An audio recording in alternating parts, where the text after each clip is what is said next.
Hmm.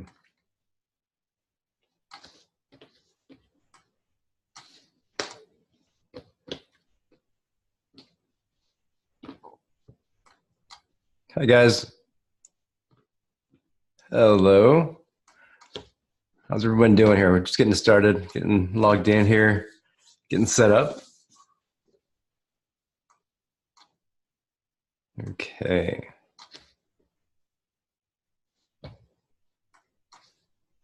I'm just waiting for Nick Dunkerley to jump on for today's call. Glad you guys can be here. My name is Chuck Wang, and I'm going to be moderating today's live training.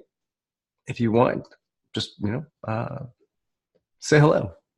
Just drop something in the chat box. If I can find the chat box here.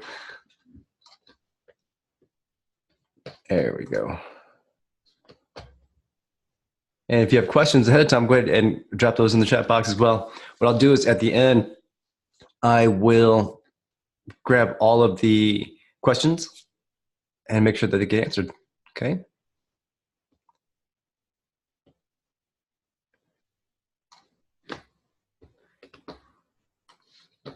Okay.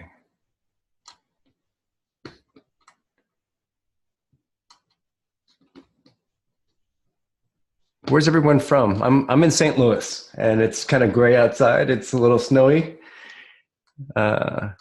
It's been really cold here, actually. New Zealand. I see New Zealand here. Very cool. Okay.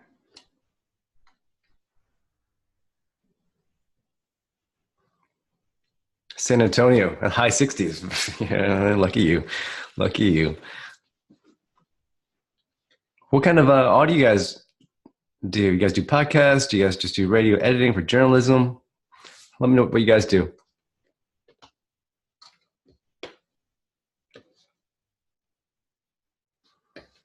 Podcast.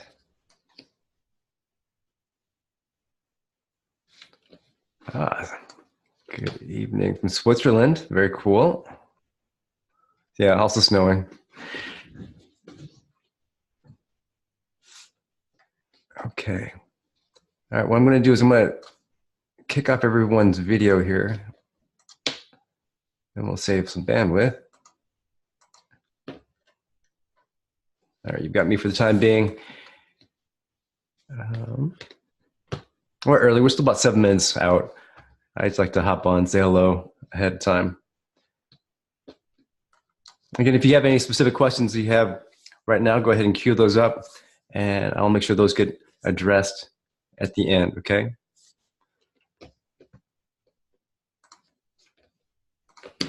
Okay, let's see here.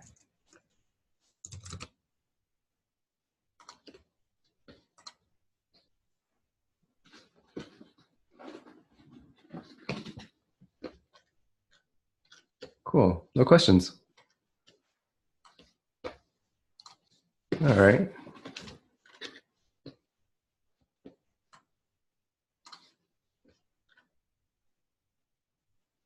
Is that Bezel Love? Bezel Love? Thanks for joining us. We've got people from New York City. You guys had like a vortex of sorts. We're supposed to get a weather vortex. I'm not even sure what that was. I saw it in the news.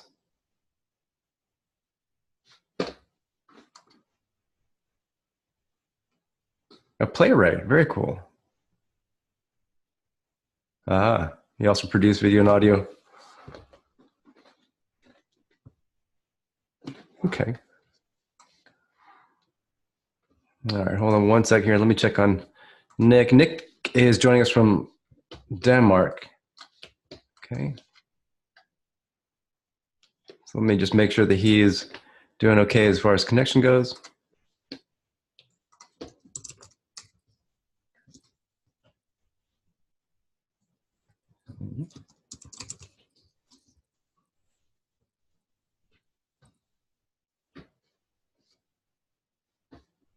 Rocky Mountains of Alberta, Canada. I bet that's beautiful. That's beautiful.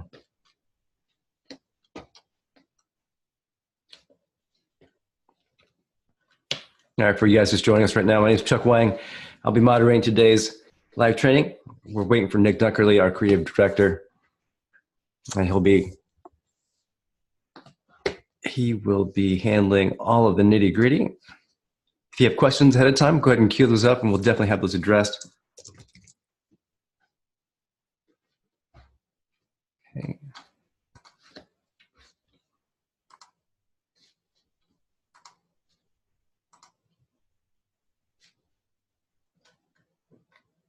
Okay.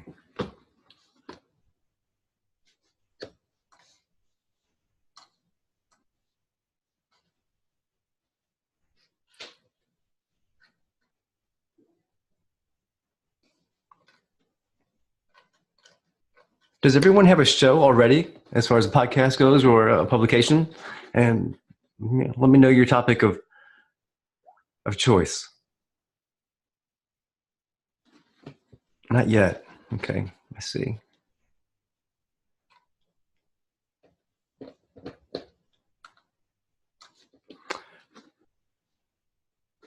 Okay, I'm gonna put you guys on hold for 1 second, all right?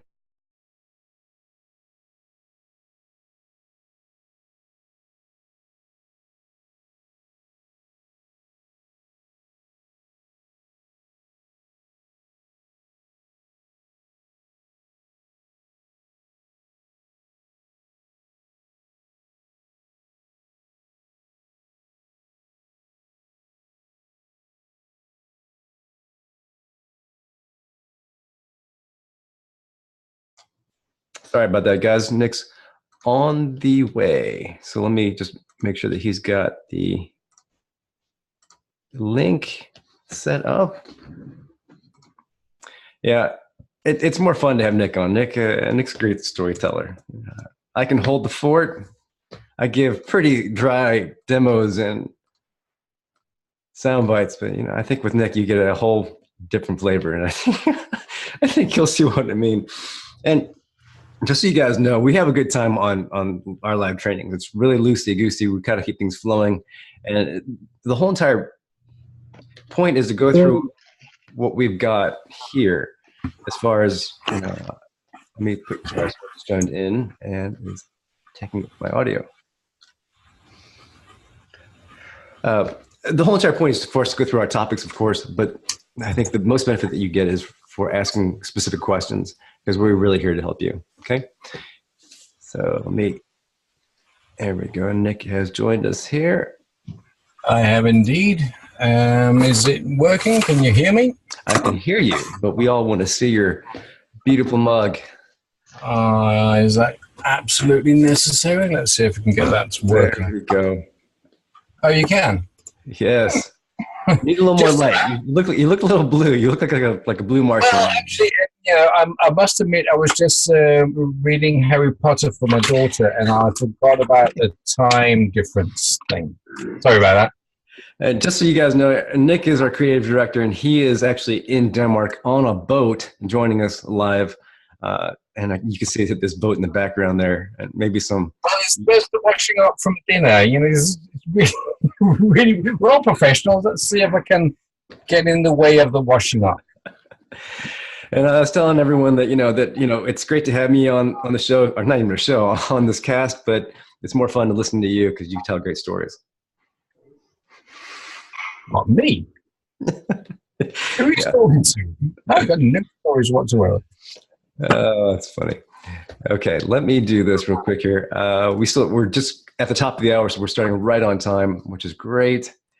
What I'm going to do is share my screen very quickly so people can. Have you got an agenda? Yeah, just an agenda. It's just real quick. Make sure that we're all on the same page, that you're here for the right reason, that you're not necessarily here for something else. We're going to be today's topic of conversation is going to be centered on Hindenburg Pro and the ways that we can make your podcast sound better automatically, or your project sound better automatically. And the topics covered are going to be auto leveling, noise reduction, voice profiler, and bonus content of loudness export. And again, we've got that 15, 20 minutes of Q&A at the end. And that's probably the most important part where you can ask all your questions. Now, for the time being, throughout the course of today's training, if you do have questions, just queue them up in the chat box, and I'll make sure that I keep an eye on it and Nick gets to answer them specifically, okay? On that note, Nick, I'll let you take over the screen. Okay.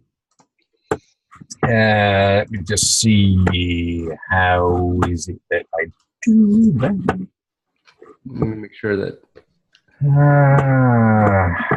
okay. Share screen. You're the one sharing the screen right now. I can stop the share. There you go.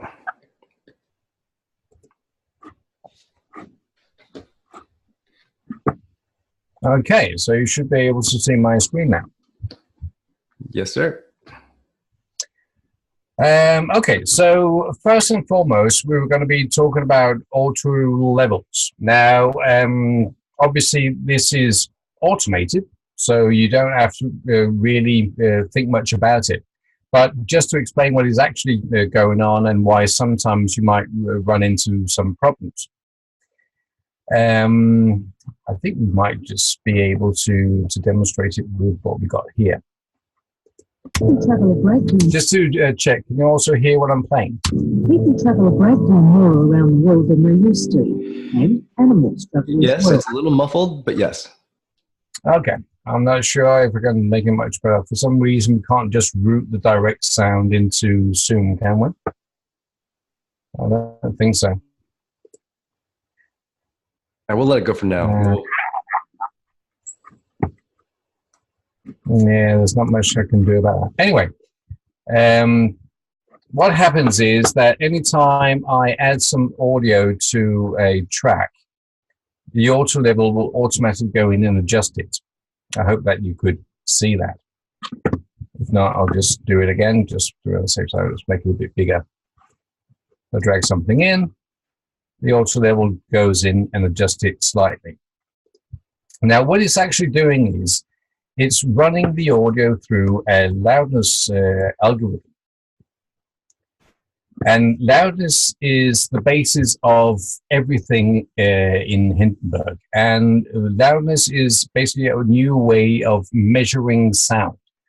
And the point of it is that we want to measure sound the way that the human ear works, not just as digits on a meter like this one. So if I play back sound now and look at a regular meter,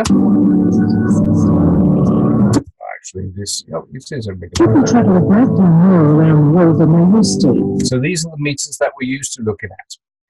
A loudness meter looks slightly differently.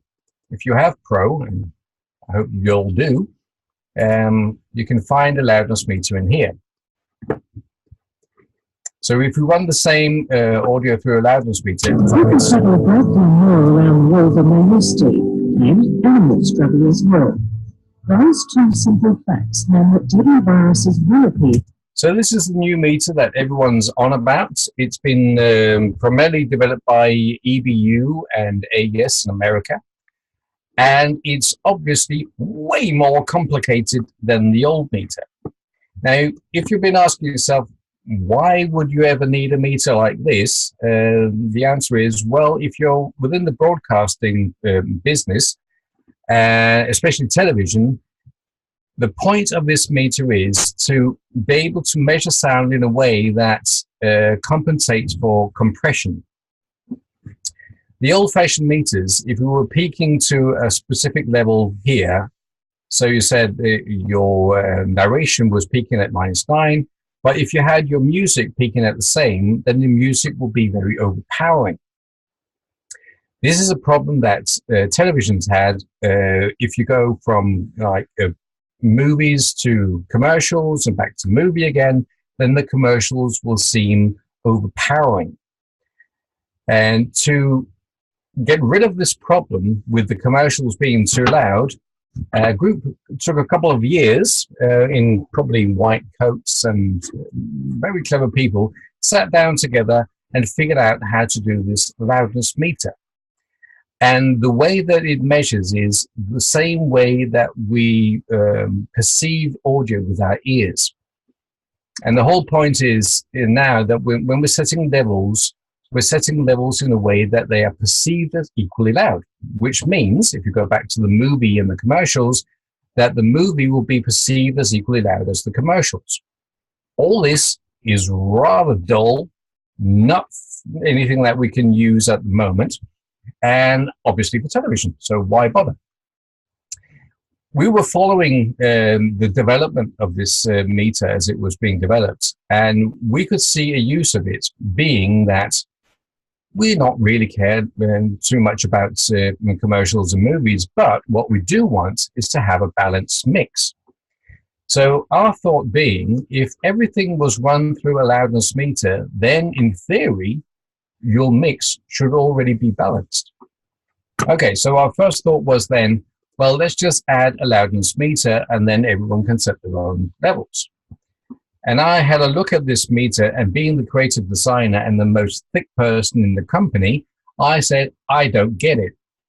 What are all these numbers and what does this do and how does that work? So my thinking was, why don't we just automate it? Do we need to see it? Can't we just do it? And the developers went, I guess so. So we did. So that's what we did. So what is happening every time we drag audio into the session here is it's being run through a loudness meter. I can also just adjust the level here, go up to auto level, say auto level, and it's automatically going to be set to a correct level.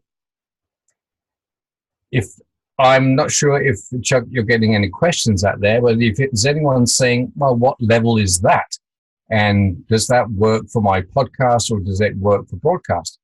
Well, it doesn't really matter. What we want is we want the levels to be internally balanced. It could peak at minus, well, in this case, they actually do peak at -9, which is typical NPR levels or European broadcasting levels. But that's not really the point. The point is all the levels are balanced. And what we can do when we get to outputting, then we can output at different levels depending on if you want to do a podcast or if you want to do a radio production, which requires 2 different levels. So you don't have to change your mix, you just change your output. I'm quite sure we're the only program that actually does this. It's quite ingenious if you're doing radio and podcasts. It doesn't make any sense in the entire world if you're doing anything else, like movies or anything like that. So that's the whole point of the auto level. As I was just demonstrating, if you want to adjust it yourself, if you're not quite sure about your clips, you can just go up to Tools and say Auto Level, and it will set the level for you. This has an additional advantage if you, let me just get rid of this for a second. Let me see. This is what happens when you're reading Harry Potter and not actually concentrating on what you should be doing in the next 5 minutes. There we go. So I've just dragged in an interview. It's been decoded and it's at the right levels. If I now have divided this interview into small bits, so just imagine that you've done a lot of editing and you've got all these small bits. And these are the ones you want. Obviously, we measured the sound when you dragged it in, but we haven't done anything to it since. So one thing that you can do is you can highlight everything, go up to Tools and say Auto Level. Now it's going to remeasure every individual clip. That can be quite useful in some situations. Chuck, you're welcome to interrupt at any time if you feel like it. I will interrupt. I'm just been looking through the chat box. People are having some issues with connection issues. If you are having connection issues, real quick, just go ahead and log out and rejoin. And definitely let me know what's going on your side. I would like to add, though, Nick is being a little cheeky because he's spent many, many years as a sound engineer fiddling and finagling with all these little buttons and making sure that the sound sounds perfect. So on the backside of it is, see, I think it's the English in him that he's being really. No, to be It's true. I was a sound engineer for many years at the Danish National Broadcasting. What I loved to do was do stuff like the whole moving things around, figuring out where to place the different bits and bobs in the story, how to do an interesting mix. What I hated doing was setting levels and doing EQ and all that. It's just such a waste of time. I just wanted to spend my time on telling the story. So actually, if I developed this tool before I started out as a sound engineer, 15 years of engineering would have been a lot easier. But then again, it never works that way, does it? But that's the point, though. I think what people don't realize ahead of time is the tech can be a little, I don't know, it can be a little complicated. It can be. We don't want you to get bogged down in all this tech. We really want you to just focus on your story and just, focus on that part of it. That's what people really get engaged with. People don't get engaged with whether or not you know how to finagle with EQ or, I don't mean to sound crass like that, but it's the truth. People really want to focus on what you have to say and you tell them a great story. And that's what Hindenburg does, is we just get all that tech out of the way so you can focus on telling a great story. As much as we can. Yeah. But yes, sound engineering, there's a reason why they put engineering at the end of the word sound there. It is a skill set that people have acquired over the past 100 years. What we have been able to do is gather a team of very knowledgeable sound people. What I could do as the designer is that I would know what your problems are, because I have been sitting with the same problems every single day. How can we come up with a clever solution? But it has to be a solution that can be used. Our background is broadcasting. Podcasting came on later. It has to be something that can be used in a national broadcast situation. That was kind of the criteria for when we did something like alter levels. It had to be used like with the BBC or Danish National Broadcasting or NPR, what have you. And the same thing when it comes to EQing that we're going to be talking about in a second. It's the same situation. It is EQing now, isn't it? Shall I just move on to EQing? One second, Nick. I just want to give a couple of use case scenarios for auto leveling. So why would we use auto leveling, and what cases would we use it? Oh, is that a question? Yes, that's from me, so people can know. Oh, why you would use it? Mm-hmm. Yes.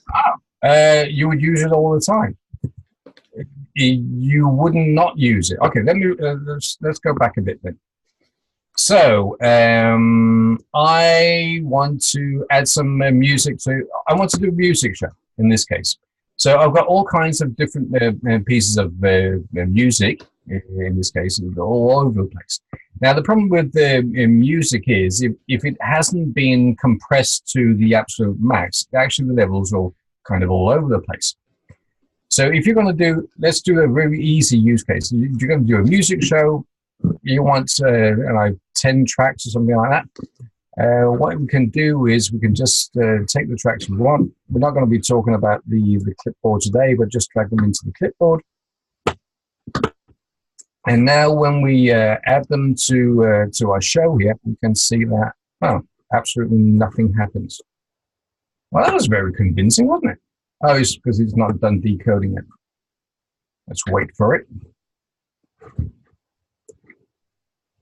There you can see up here it's decoding the different songs that are just dragged in. So it's right now converting them to WAV files. The reason it's doing that, by the way, is because WAV files are the only files that you can actually edit. Now you can see it's found its time to actually start setting the levels. We can now see that the levels are set differently on these pieces of audio. Hopefully you can see, that's not a good use case. That's easier to see on some of these ones. Okay, so hopefully you can see that levels, or the way that we set levels, by the way, if you haven't been playing with it, is you just drag the top line here. So the levels on all these pieces of music are set individually. If I play back the music now, in theory, what should happen is that they will all be perceived as equally loud. We can see that they're not. They're clearly not. The peak levels are all different. The peak levels on this piece of classical music are all the way up at like minus 10. And if we take the pop music, like this one, it's all the way down here at like minus 18. So the peak levels are very different. But if we play them side by side,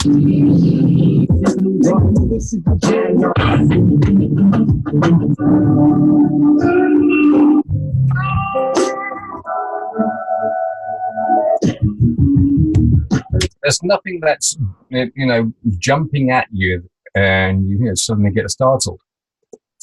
So we could now start, mixing these things together, putting them side by side and what have you. If we wanted to add to that some narration, which you would, let's just find that.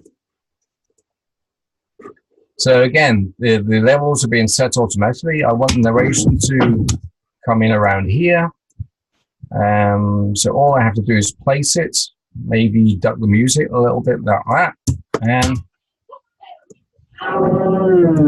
Simone and Kipski have been creating crazy sounds together since they were kids in the city of Utrecht.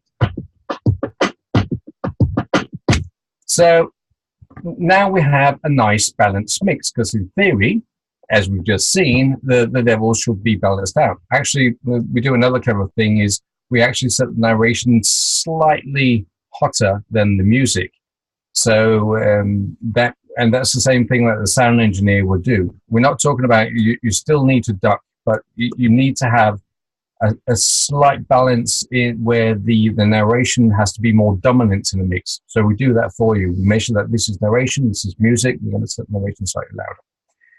Just to say that the mix that I just done here, obviously you can do that in any audio editor, any DAW that you can find. But you can't find, and I will bet you can't find anything where you can do it this quickly. And that's another thing, we're not going to be spending 6 weeks doing a mix of a movie. We want to knock something out within the next couple of hours. So speed is also essential. So we want to produce something that sounds good, but at speed.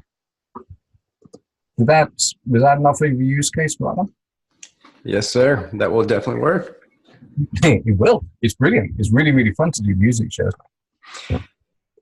Next up on the topic agenda is noise reduction. Noise reduction. All right, go on. I'll do that one. Noise reduction has been one of the most asked for features from us, and we haven't done it. If any of you are old users, you could remember that we haven't had noise reduction in there for the longest time. Okay, and the reason is that I'm sorry, I wasn't there for the introduction, so I'm not quite sure if you've been doing this kind of production for a long time. But if you have been doing audio production for a long time, you probably try to use different kinds of noise reduction, and they are fiddly is probably the best word for it. I'm trying to get in my way of the washing up. It's really embarrassing. Because usually in a noise reduction tool, you'll have to go in and find the noise and analyze that piece of noise. Then you have to find a balance between how much of the noise you want to try to remove. Then you have different thresholds. Then you have a hum removal, and you have a buzz removal, and I've especially in the old days when we didn't have as much DSP power, you would sit there for 3/4 of an hour trying to get it to sound right, and you ended up with something that resembled somewhat Dalek, maybe Darth Vader, something in between there. It was just not convincing. So when people asked us, can we do a noise reduction? In my head, I wanted a noise reduction that was super simple and sounded really, really good. Obviously, anyone can say that. That's the point of being a creative director. I just let someone else figure out how to do that. So we came up with a solution where the noise reduction looks like this. There's one button, It doesn't get much more simple than that. And the way it works is you just play back your audio. So they launched a website called One Frame of Fame. On the site, you're presented with one frame in video. I hope you can hear that. It's got huge amounts of noise on it. So usually you wouldn't have anything that's this noisy. But what's going on is, as we're playing, it's going to analyze the noise floor. And it's not just the noise floor it's analyzing. It's actually also at the same time analyzing for hum and buzz, because the normal situations that you will have when you want to use noise reduction like this is you might have been doing an interview where there's an AC in the background that you weren't aware of, or a fridge or something like that. Something static, low noise, something like that. So we can see now it's actually added a curve here, and it's put some nudge filters on it, and we can try to see if we can actually hear it again. A website called One Frame of Fame. On the site, you're presented with one frame from video. You mimic the pose in the frame, take a shot with your webcam, and then upload the picture. More than 30,000 people have done it so far. The result is a frenetic. So I'm not quite sure how good this goes through at your end, but if I do it without it. So they launched a website called One Frame of Fame. On the site, you're presented with one frame from video. You mimic the pose in the frame. And this is quite impressive, and it's got a stupid amount of noise. You wouldn't actually try to do this at home. It's one of those situations. But it works, and it's really, it sounds great. It doesn't have that distorted digital sound to it, and it's just very easy to use. So once you've found your profile, you just close it, and it's just sitting there in your effects bin. Launched a website called One Frame of Fame. And obviously, you can have as many as you like on your tracks. Can I stop you real quick? Yep. Can you do me a favor and adjust your levels? I think you're coming out a little hot or a little garbled. There might be a little loop in there. Yes. Okay. If I turn down your sound, does that help? Let's see. It does. A little bit. It's just what I had to turn up the speakers so you could actually hear what I was playing. We need to figure out something that's more clever than this at some point, so we can actually play back audio. Okay, and back to what you were describing. Did you jump the gun a little bit on with? Are we using voice profiler right now? No, this is noise reduction. Oh, sorry. I'm looking at a different screen here. Okay. I hope everyone can agree that he said noise reduction, and I just played. Yes, I jumped the clip a little bit. My fault on that. Do we have any questions to noise reduction? Because otherwise we'll just go to, what was it, EQing or voice profiler? I think we need to explain both. I think let's do voice profiler, because it's very similar, but it's something that works behind the scenes, very much that you don't have to adjust, and you can have a great way to have consistent sound day in, day out. And then one request, Nick, was if you can, after each segment, if we could summarize exactly what the feature is and what it can do. Okay, I can do that right now with a noise reduction. Noise reduction, by the way, is only a pro feature, but I'm assuming that you all knew that. Noise reduction can remove noise, hum, and buzz, any kind of static noise from your recording. Now, just by the way, I forgot to say that before. Noise is not like a cafe or a road or something like that. It has to be something that's static, because, well, you can remove some noise from a bar or a cafe or something like that, but it will only be the static noise. Anytime a lorry comes by or something like that, the noise reduction will not be able to pick that up because it's not a static noise. So just keep that in mind. And don't do interviews next to road. Anyway, so the noise reduction, it removes static noise. It's really simple to use. You just add it to the track that has the problems with the noise. It will be applied to the entire track. So just keep in mind, just create a separate track for that if you need it. You play back the audio until the noise reduction has figured it out itself. You can just add more or less here. This is all you can do. And when you're done fiddling with it, you just close it and it will just stay there on the track. Now, moving on, despite the fact that Chuck just said we're going to do the voice profiler, we're not. Because I think it would be a good idea to explain how an EQ works before we go over to why it's clever to use the voice profiler.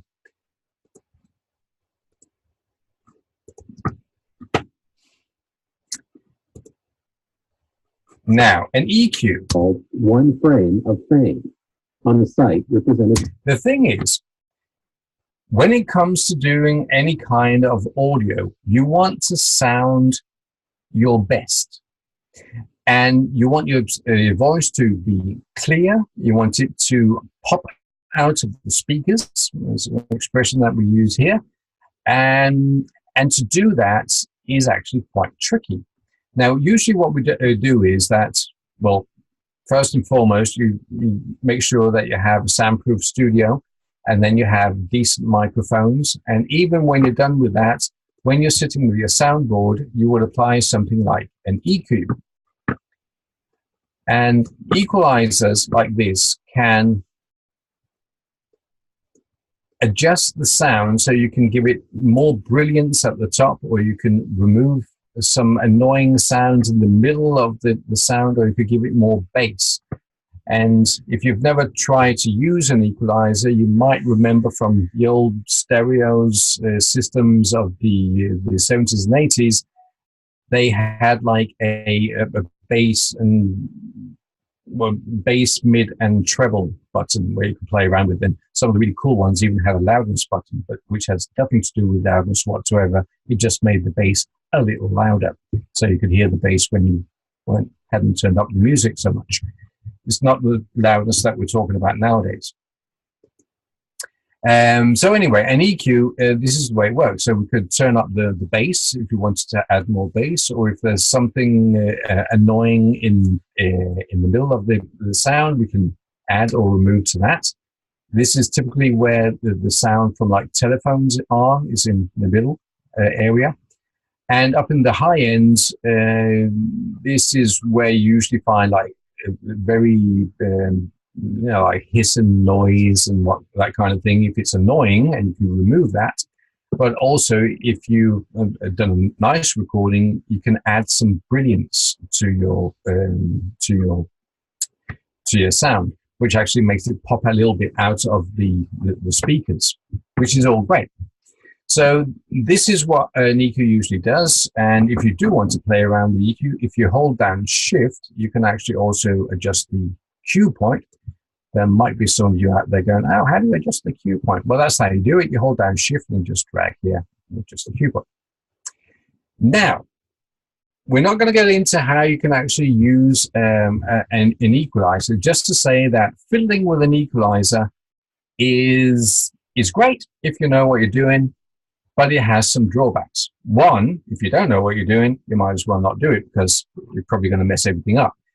Two is that I'm not sure about the ones that are listening today. You might have a sound studio at home, but if you don't, it's a really bad idea. Because the problem is that we want the sound to be consistently good. The problem with using an EQ is you need to have a reference to what it sounds like, what it should sound like when it's really good. And the thing is, if you're sitting in a music studio or a radio studio, the way that these studios are built are that if it sounds good there, it's going to sound good anywhere. Actually, a music studio doesn't sound very good. It just is consistently bad, so to speak. So if I made a mix that sounded good in a radio studio, it would also sound good in my kitchen when I got home, or in my car. That's the whole point of a mixing environment. So getting back to this then. The thing is, most people don't have a radio studio at home or a music studio.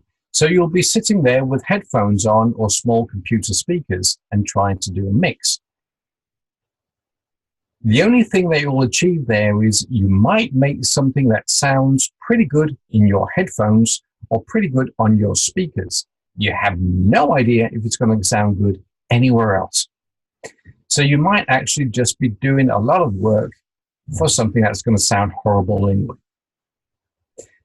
So if you don't have a reference or reference studio, you might as well not do it. And this is actually what most professionals do. They don't do anything. They just leave it up to the radio station so they can figure it out. Now, is that 30 seconds or 30 minutes? 30 minutes. You're going to just stop it. Okay, so going back to what we're trying to do with the voice profiler. The whole idea of the voice profiler is to create a reference sound so the computer knows what you want to sound like.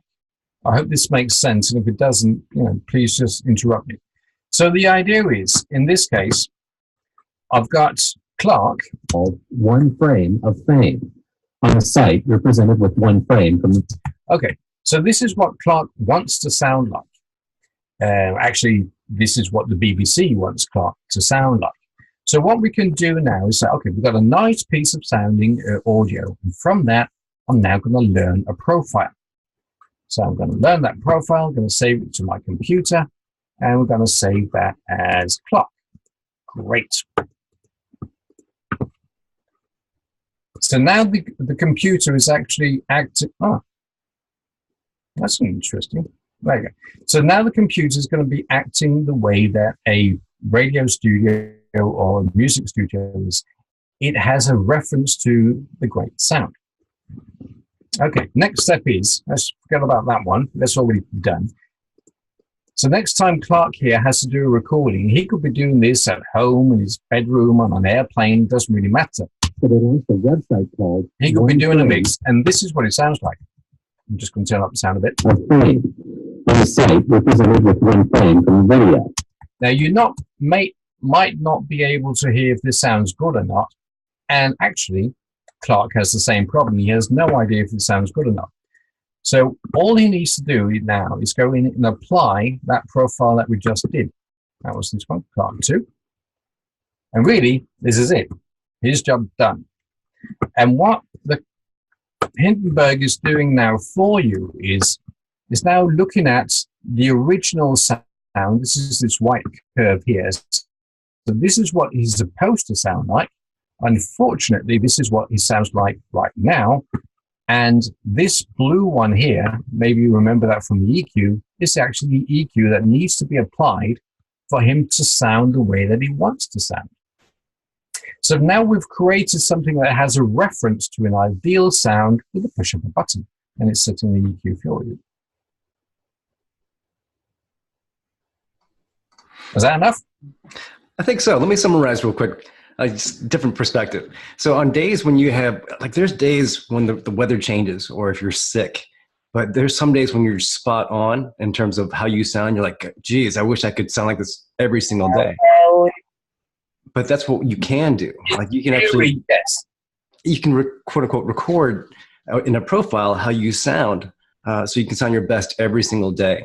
And in the background, what we do is we take all those algorithms, all the tech, and we just match that perfect sound for you. And we apply it on those days when you sound not so good. I mean, you might sound nasally, or you might be sick, or again, the weather might change your voice at different times of the day.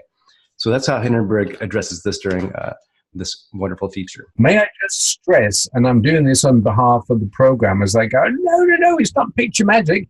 It's still just an EQ. It's not a wonder solution for everything. It is just an EQ. We're just being the ones with the ears that go, oh, we know what you should sound like. Let's fill with it. But it is just an EQ.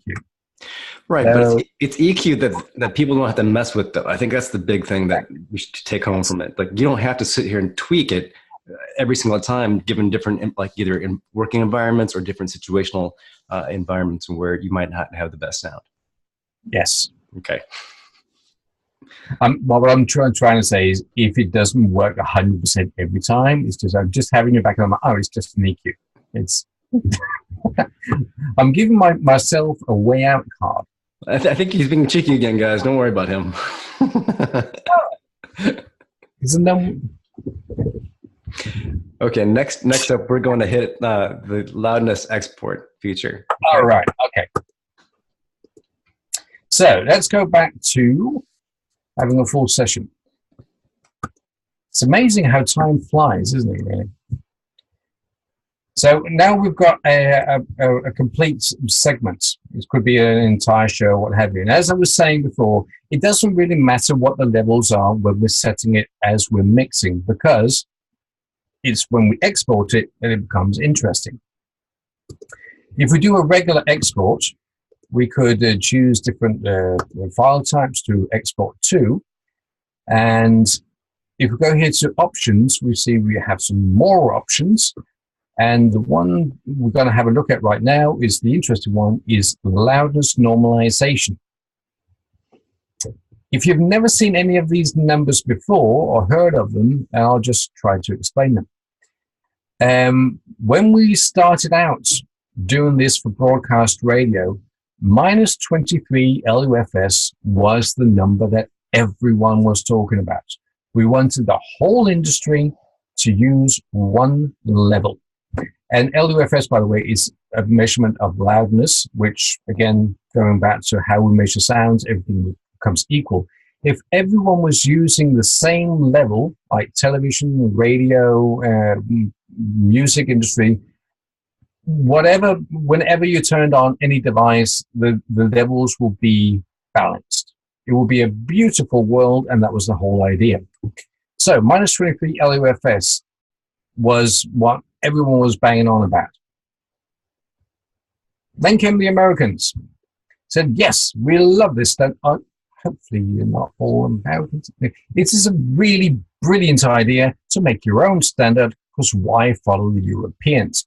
So you said, we love the idea, we're just going to make it minus 24 LUFS for no apparent reason. Then came the podcasting line. If I'm offending anyone, please don't tell me. Then came, sorry about that. It's late over here, and I've had pancakes. And then came the podcasting market. And what happened was, we said, well, yes, this whole loudness thing is really great, and we want to use it on a podcast. The problem is, when we listen to it in our headphones with our iPods, it's not loud enough.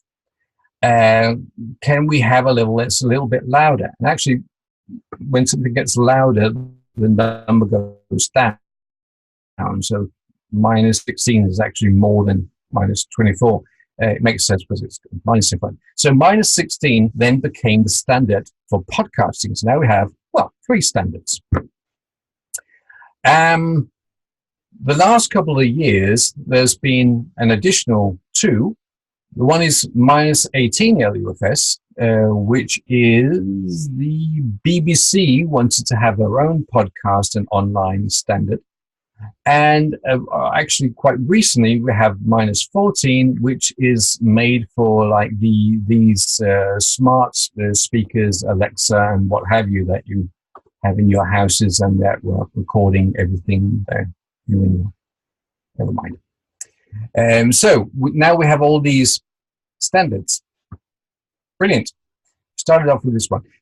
But just to say that if you are doing a podcast, well, you just set it at minus 16. If you are doing a production for an NPR station, you set it at minus 24.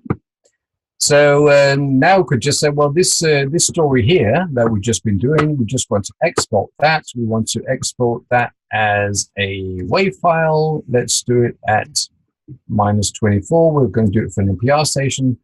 And let's put it somewhere, which is somewhere I can find it again. Desktop, there we go. So we're going to save that. So now we're exporting the entire segment here. We are setting the overall level at minus 24 LUFS. And we're running it through noise reduction and what have you, whatever I put on these tracks. We're not doing this in real time. As you can see, the segment is way more than 22 seconds, but now it's done and we can listen to that if you wanted to. And if, oh, by the way, if you never bounced anything, What it means is that we've now bounced it down to 2 tracks.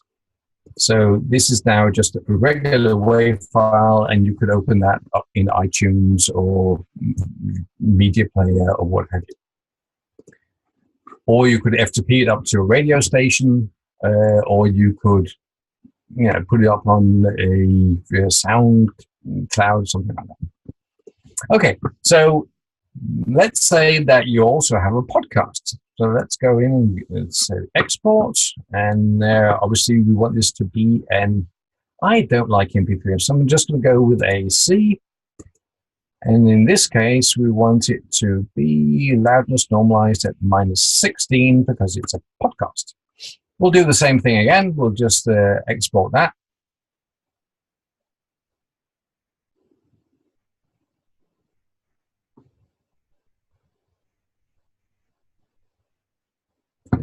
So it's now going to convert this to an AC file or an M4A. I don't know why there's 2 different names for it, but there is. It's the same thing. And it's going to put it out at -16. Actually, just if everyone's wondering, aren't we worried if we have peaks that go beyond because now it's louder? Well, we do actually worry. So we actually have a limiter built in. So it will take care of any peaks when you're exporting at these louder levels. It actually sounds really good. Actually, we're using the same compressor. We haven't talked about the compressor that we have in here. It's like a really simple compressor, but it also has a built-in limiter because it's easier. Now, anyway, so we could now take this bounce file and we could upload that to Libsyn or Blueberry or something like that. But for that, we thought, well, we're busy people. We can't just spend all afternoon exporting and uploading. We've got stuff to do. So we made this publish tool. And the point of the publish tool is that you can set different export targets. So in this case, I have a Libsyn account. So I also have a Blueberry account, but let's just stick to one. And I want my radio segments to go out to a different folder, and I want a copy of that to go to my personal archive. And I can set up all these accounts once and for all. So, in this, like this one, I could just set up an FTP. If you want to, I'm not sure if it's radio people or podcast people I'm talking to, but if you're doing a radio, it will be typical to upload to a watch folder at your radio station, and for that you usually do FTP. So you could set it up here. You could choose whatever format you want to do it in, set up the server, and so on and so forth. All that you just do once, it will show up here as a target. The point here is that each of these targets have a unique destination. They have a unique file, and they have a unique LUFS level. So they could all be different. But all I have to do is just create my show, say I want it to go to these destinations, and say publish. Job done. It will take like, none seconds to get it started. Now I could go and make myself a cup of coffee and probably do the washing up, to be honest, and come back to it a few minutes later, because obviously it's going to take a little bit of time to convert the files and upload them. But from a job point of view, it's really, really easy. Back to you, Jack. And that's the point. Make things really, really easy. Yeah, I think the gist of I think the gist of a lot of what I see in Hindenburg that's fun is, so instead of having the sound go from a loud, really loud, to the soft, really soft, and different levels, we do a lot of that in the background, especially in this feature. Like when you're listening to TV commercials, at least back in the old days on TV commercials, where the commercials would come out super, super loud, and then your show would be super quiet. You'd be like, what's that all about? Like, I know they're trying to get my attention, but this is ridiculous. But if you're listening through a podcast through your headphones or whatnot, that can be actually pretty insulting and abusive, in my opinion. So we kind of cut that out for you. And on that note, actually, it's Q&A time. Exactly. Yeah, I'm up for it. We do have quite a few questions. Okay. And so I'll just run through these a little bit. The first question, it says, I have a question. if I import clean sound and I don't want to do auto leveling, can I turn it off in single clips? But the thing is, it will do auto leveling when you import. Did you say clean sound? I'm just reading what was written. Clean That sound. is a Dane. There's a Dane there somewhere, because no one outside Denmark uses the word clean sound. So we switch to Danish just to make it interesting. Clean sound. Clean sound for everyone else in the entire world. We're talking about ambience. So clean sound could be like this cafe sound. And as you can see, when I drag it in, actually in this case, absolutely nothing happens. But if you, auto leveling is just a suggestion. You don't need to use it. You can always just set the level anywhere you like. We're not forcing you to use the levels. You can just play around with it. You can, manipulate the hell out of this and use the clean sound the way you want it. Is that enough? Okay. I'll just to emphasize it. Once, this goes back a few years, I had a support ticket, and you're always welcome to write to us and support if you do have any questions, saying that he liked Hindenburg, but his levels were all over the place. And I was really confused. I don't understand. Why? How can your levels be all over the place? Well, he turned off the auto leveling and he wasn't too pleased with it. So what you're saying is you're writing me to complain that your levels are not very good because you turned off the auto level. Right. Brilliant. No, so he didn't write back anymore. I don't know, but that's the only time I've ever heard of anyone actually turning it off. Everyone else is quite happy with it. I must emphasize one thing, by the way. I was just thinking about support. Another question we get a lot is, why is it not reacting? I've just imported some audio and nothing happens. Why is that? It's because we have a threshold. If you imagine that you've recorded something that's really at low volume and suddenly someone shouts, if we adjust the low volume up like 20 dB, something like that, and then somebody suddenly shouts, it's going to distort. And then you're going to call us and say, you just distorted my audio.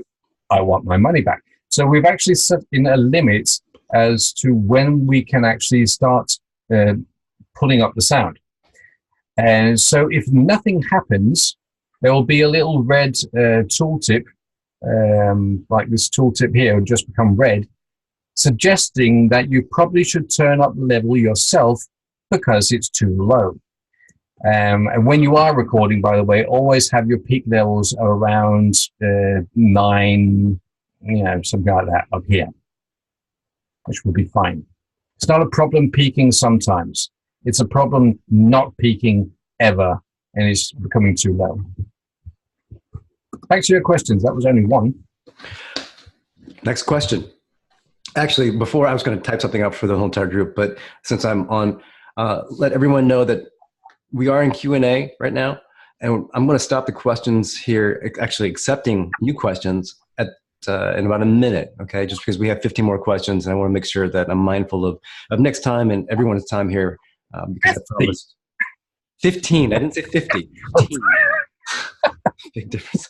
All right. I want to be mindful of your time as well, guys. I promised an hour. All right.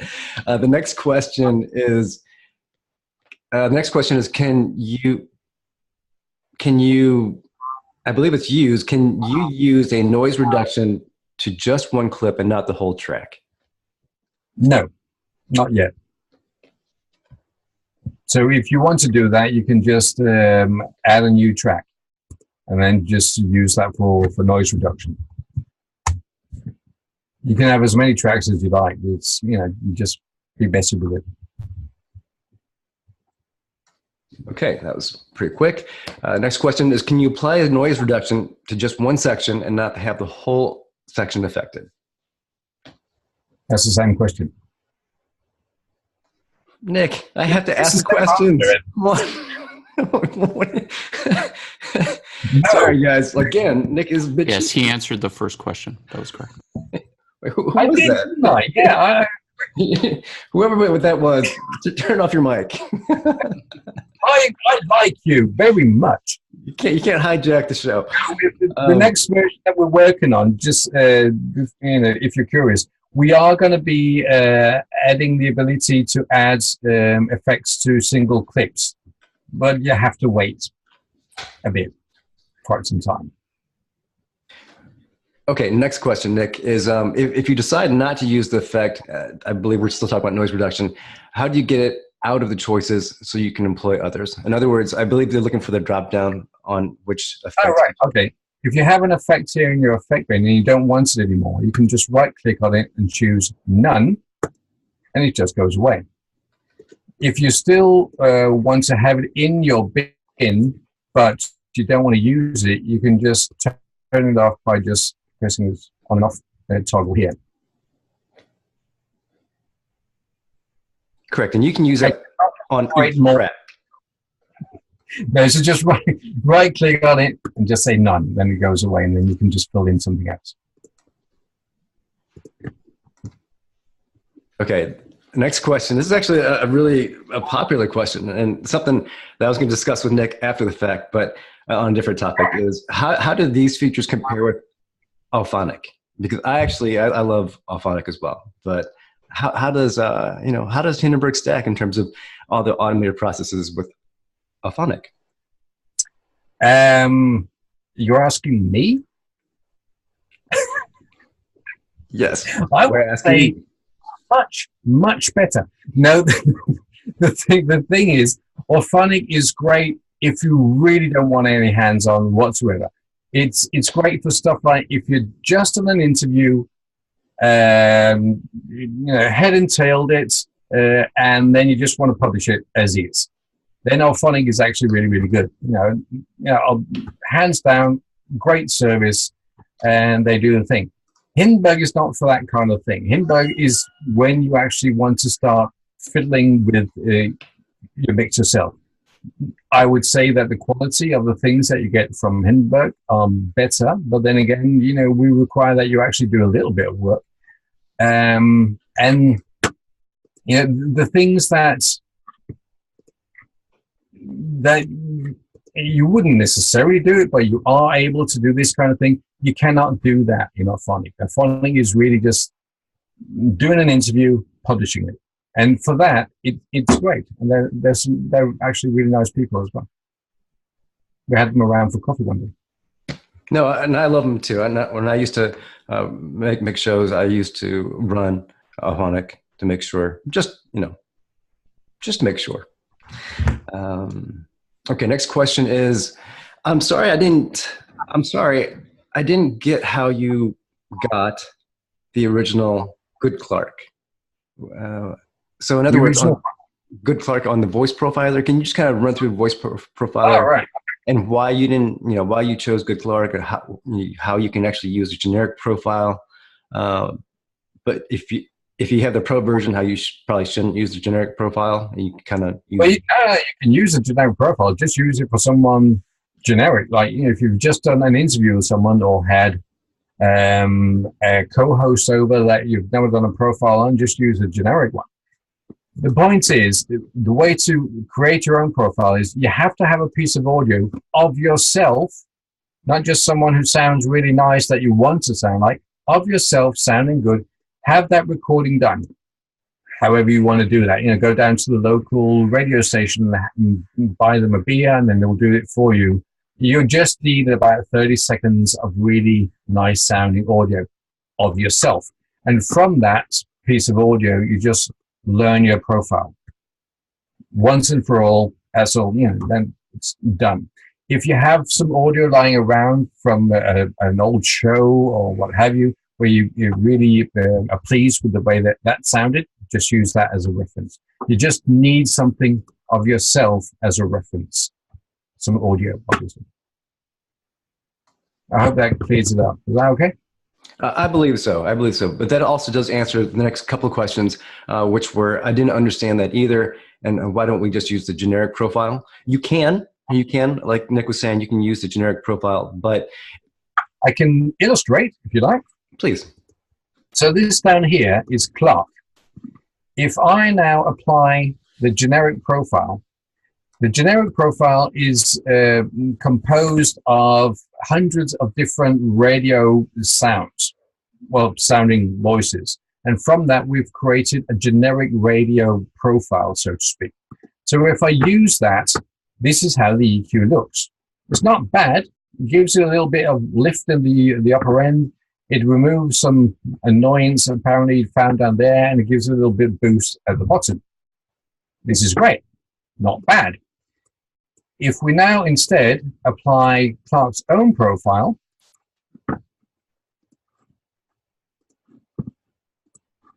the EQ looks quite different. It's got the same idea, but it's taken away way more down this end. It hasn't applied anything at the bottom because that's not what Clark sounds like. And it's added again more at the top, but even more than we saw on the profile from before. Actually, I might be able to, I'm going to try that. Can I do more than one?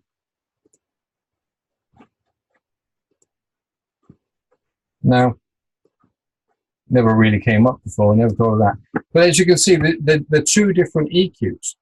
This one would sound okay, but the other one will actually sound the way that I wanted it to. Hope that makes sense. It's more bespoke, I think is the word I'm looking for.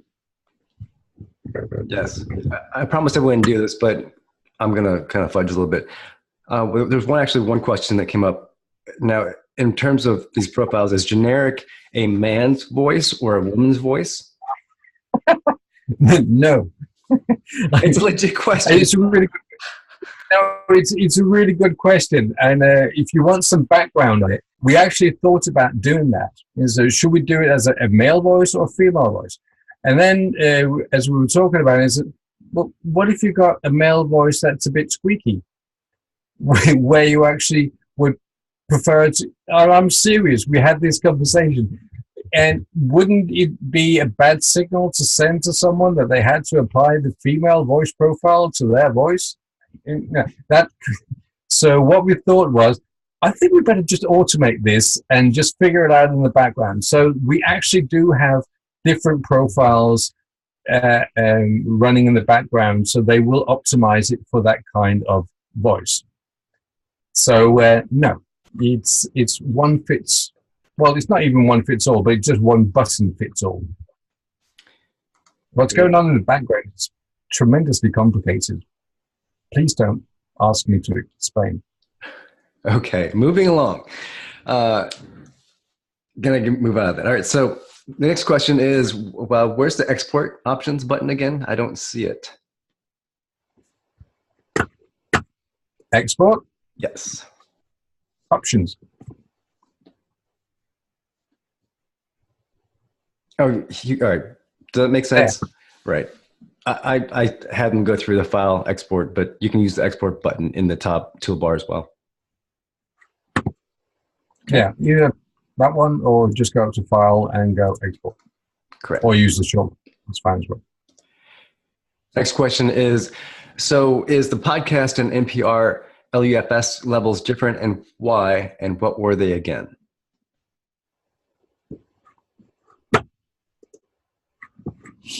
Okay. Loudness levels. The NPR levels are -24 LUFS. So if you're producing anything that has to be delivered to PRSS, this is what they require you to export it as. This is not as hot or loud, any way you like it, as the podcast levels. So if you're doing something, a podcast for like Libsyn, if you want to upload it there, they would recommend that you upload at -16 LUFS. All it means is that this is a bit louder than this one. That's really all it means. It's actually like, can anyone calculate that? It's about 8 dB louder than the broadcaster. Perfect. Next question.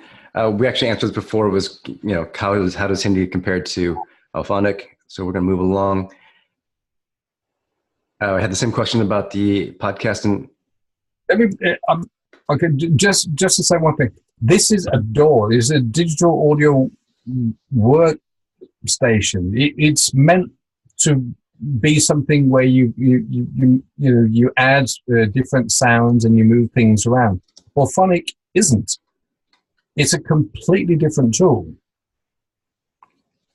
You could obviously, take your interview, run it through Auphonic, then import it into Pro Tools or something like that. But in that case, I would prefer to do it at Hindenburg because it's going to be way cheaper, and Auphonic is a service which is not free. Yeah. Okay. I'm not going to ask a question. I'll ask you a question a little bit after the fact. I think it's more of a development question. Not appropriate to this right now. The next question from this actually, yeah, no, I'm not going to ask it. It'll take too long. Just so we're on the clock right now, it's actually 1 minute past the hour, and I hope we're going to run long today, just answering questions. Hope you guys don't mind. Please definitely stay with us if you want to, or totally understand if you guys can't stay. There will be a replay of this as well, but I just want to be mindful of everyone's time. We're going to definitely run a little long. Okay, next question is, people often comment that I sound much better on my podcast. I'm sorry. People often comment that I sound much different on my podcast than how I sound in person. Is this because I haven't bothered to EQ? I wouldn't know. More than likely, it's because I'm not sure who the question came from, that when we tend to do narration, we tend to have a slightly different voice than we just speaking regularly.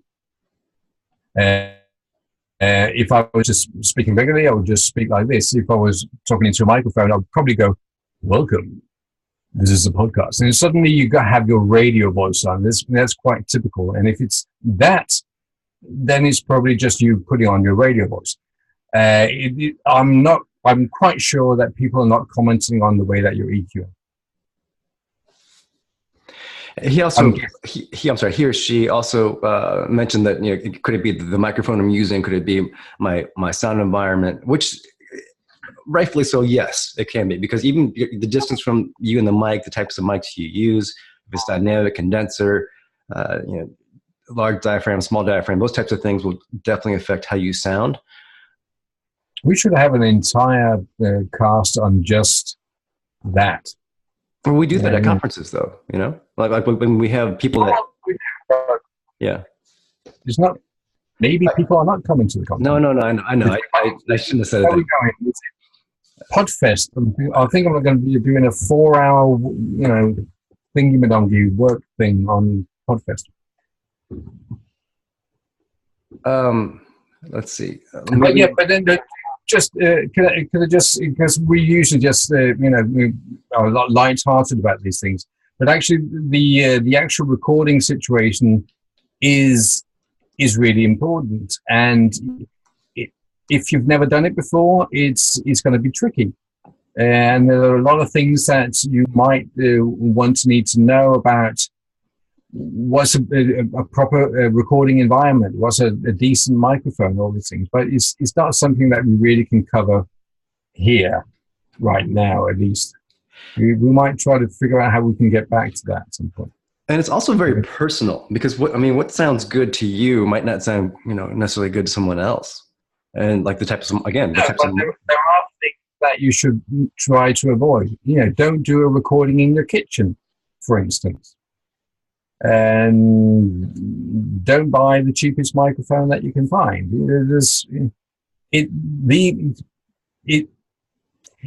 The thing is, whatever you record is never going to be better than the environment that you're recording in, or the microphone that you're recording. You can throw as much noise reduction and EQing, what have you, after the fact. But there's an old saying between sound engineers telling actually journalists is, you can't save it in the mix. You can make it somewhat better, but you can't save it. If you've made something that's shite, it's still going to be shite when it gets on air, despite the fact that you put it through all kinds of noise reduction and what have you. So try to spend time on can I say shite? It's my own webcast, who cares? Try to make a good as sound as possible when you're recording. So record somewhere where you don't have reflections from windows. You don't. I was talking to someone the other day who was stuck between 3 main roads and a roundabout. It's not an ideal recording situation to have lorries going by outside every 5 seconds and you only have really thin windows. So try to find somewhere where it's nice and quiet. And you say, well, I'm not going to move to the country just to do a podcast. No, but what you can do is you don't have to build a studio or something like that. Go into a cupboard, and I'm not kidding, go into a cupboard where you've got clothes hanging around you and put your microphone in front of you. It will absorb all the reflections from around you and probably absorb, because you've got heavy jackets and what have you. It has to be a heavy jacket. It will absorb most of the noise from the outside. Really, really good place to do a recording. The absolute best place to do a recording if you don't have a studio at home, and I'm not kidding, and I actually have told a lot of journalists who have been traveling in hotels and doing what have you to do this, is get into bed, get under the duvet, pull it over your head, take a little lamp with you, and do your recording there. No one's going to see you. It's radio. It doesn't matter, but it sounds absolutely fantastic. Oh, yeah. Free tip. Next question, Nick. What's our LUFS level set for in journalist in Hindenburg? Well, it's actually set for, narration is set for -21 and music is set for -23. But as I was saying before, it doesn't really matter. It's what happens on the export that's interesting. But, that is the way it's set up. Now, do we use a master track to reference the levels? Do we use a what? A master track to reference the levels? No. No, we don't. I'm not quite sure I understand the question, but no, we're not referencing anything. We're just referencing loudness.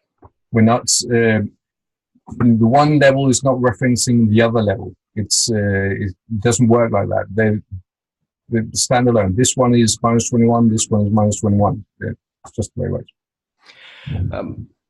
Okay, so this person, they missed the opening part about auto levels, which they wanted to hear the most, and how relevant is this to classical music? I assume that even though it's auto levels, it's still meant to be brought down more when used as a sound music bed. Okay.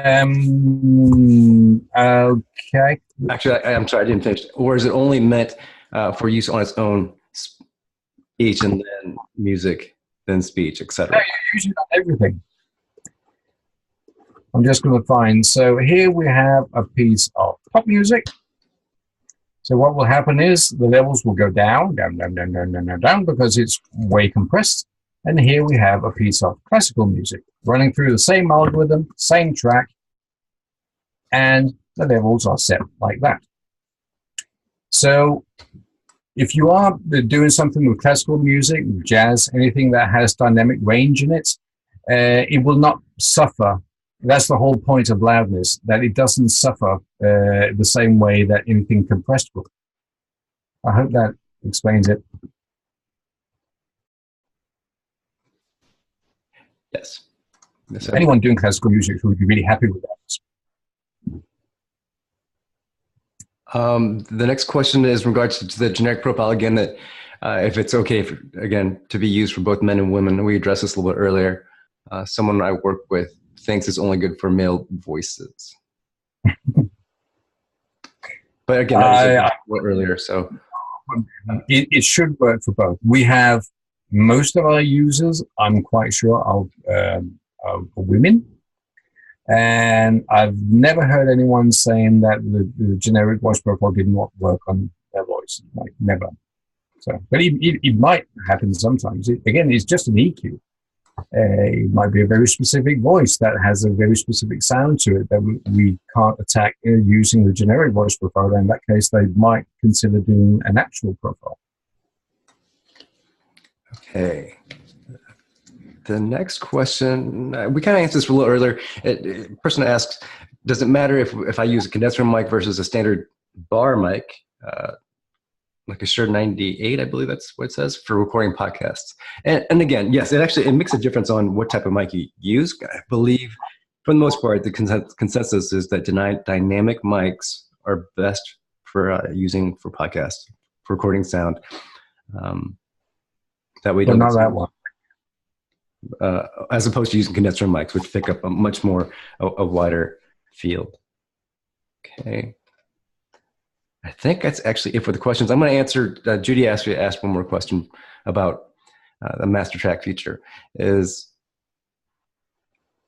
question is, my understanding is before exporting, you can see if the mixed tracks are uniform by measuring to the master track. I'm not sure I understand that one. Me neither. You can add a master track, but it doesn't do anything regarding the export. Can you try to read that question again?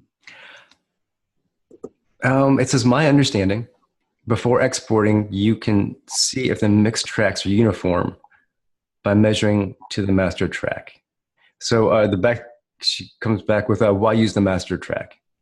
What's the purpose of the master track then? The master track is, let's see if I added one. Okay. I can add, as we tried to see before, I can add EQ and noise reduction and what have you to all individual tracks. If I wanted to add a master track, now all the sound is going through this track at the end. So if I now added typically a compressor at the end, this would now affect all tracks. That's how you use a master track. It's anything that you do to this track will affect all the other tracks. It's, so to speak, every other track is funneled into that one track, and if you add something to that, that was going to affect the outcome. If I turned up the volume of the master track, I would not recommend that you did it, but if you did it, then that would obviously apply to the whole thing. That's basically how you use a master track.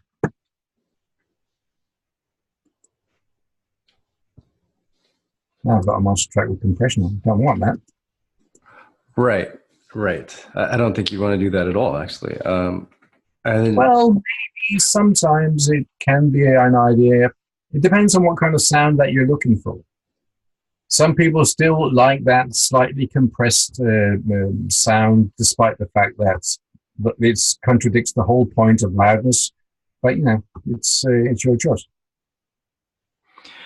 Okay, we've got more questions rolling in, but again, I promised that at the top of the hour that we were going to cut off questions. Otherwise, we could be here all day, which, you know, we would love to do it. You don't want to be. It's up to you. You know, the daughter's sleeping. I've only got the washing up to do afterwards. It's up to you. Yeah. All right. We'll answer the last two questions. Maybe three questions that just came through. All right. One was, I use a UAD sound card, and when I use console, I cannot adjust volumes in Hindenburg. Question mark. It's true. It's because you can adjust the volume on your board. You've got a gain input, gain knob on your board. It's nothing to do with Hindenburg. It's when you plug it into your operating system, it says, well, you got your own buttons. You don't need mine anymore. So the operating system is actually the one that disconnects that feature, but actually it's your driver to that board. And so we just get a notice saying we can't adjust the level on this board. So we just make sure that you can't adjust the buttons. So it's per design. You just use the buttons on your board. Oh, we have a good question here, a last minute question. So after auto leveling, all the edits that I've made, do I need to make sure that those levels mostly peak at -9, or should I not even bother wasting my time doing that since I'm exporting at -16 LUFS? What I would do,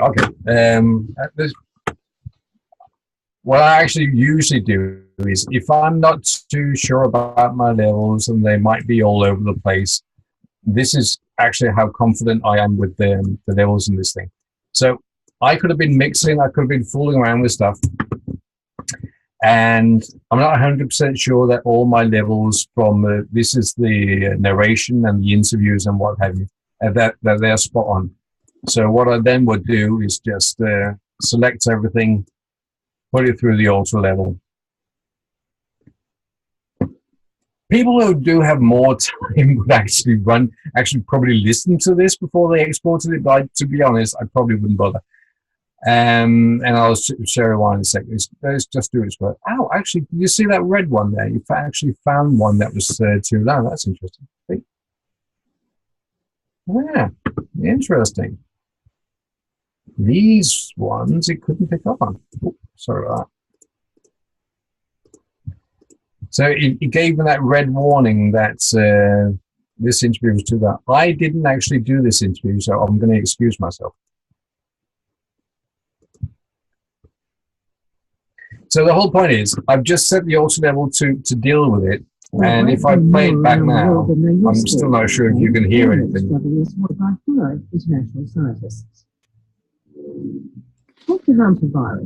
You can see down here also that the levels are just, if you're doing an NPR segment or something like that, and you showed the sound engineer at your local radio station that your levels will peak, your narration was peaking at -9, he would probably kiss you. So I'd love to see someone who actually understands to do that. And all you did was really just push a button. It's a really easy way of getting the kiss from a sound engineer. Fair enough. On that note, if you want to get a kiss from your sound engineer, I'm a sucker for kissing sound engineers. Okay, I think that's going to wrap up today's live training, guys. I definitely appreciate you guys for being here. Again, there's going to be a replay of this, so if we've gone too fast in certain sections, or if you'd like to review it, just give me about 48, 72 hours, and I'll have that posted to Facebook, YouTube, and of course, emailed out to everyone that registered as well. Okay. Again, we try to have fun here on the. I keep calling it a show. It's not supposed to be a show, but I guess it's not a show. It's not a show, guys. It's really not. We enjoy what we do. We have fun with it, and we've seen the process that people take along the way. What's frustrating, what's not, and we try to make it kind of fun, because you're having fun telling your story, and that's what we really like doing. So we appreciate you guys for being here, and see you on next live training. Sorry, next show. Or just in support, because if you do run into actual problems, not just where's the any key, you're welcome to write to support. There we go. All right, guys. Thank you, Nick. I'll call you on Skype. All right. All right. Bye. Bye. Bye, guys. Thanks again.